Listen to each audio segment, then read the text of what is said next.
Vet du hur många israeler som dött av Hamas raketbeskjutning? Nej, 28. Vadå? Sen har då totalt sen de började skjuta raketer 2001. Så det är 2 per år. Medan det har dött, vad är det, 1800 palestinier på 3 veckor nu. Alltså när man talar om palestinska dödsfall avrundar man till närmsta 100-tal. Det är på den nivån. Ja, vid samma för israelerna blir det 0. Okej, visst, men vad fan ska Israel göra då? Det var väl Hamas som började och av ganska störda skäl den här gången. Ja, visst, Hamas började och de bär absolut skulden på det sättet. Men om vi gör en liknelse, alltså säg att Hamas och Israel är 2 killar i skolan. Ja, och Hamas börjar då med att slå Israel jävligt hårt på armen ett par gånger. Du vet, på det där störiga högstadiemobbarsättet.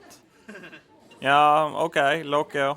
Ja, men vad gör Israel då? Jo, han går i jakt på knogjärn. Så han går hem till Hamas, han sparkar in dörren, han tar fram en kulsprutepistol eller 2. Så börjar han med ner hela tjocka släkten från Fido till farmor. Ratatatata.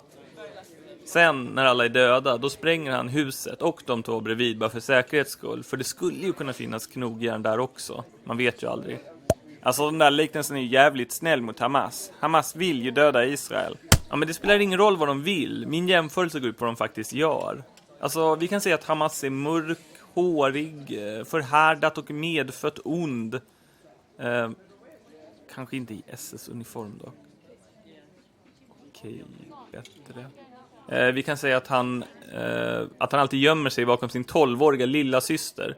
Alltså, det spelar ingen roll. Israel är ett jävla psykopat-CP. Det är ditt finger som vilar på avtryckaren. Jag tycker det haltar. Jag vet inte fan. Man får nästan dåligt samvete bara för att man har en åsikt överhuvudtaget.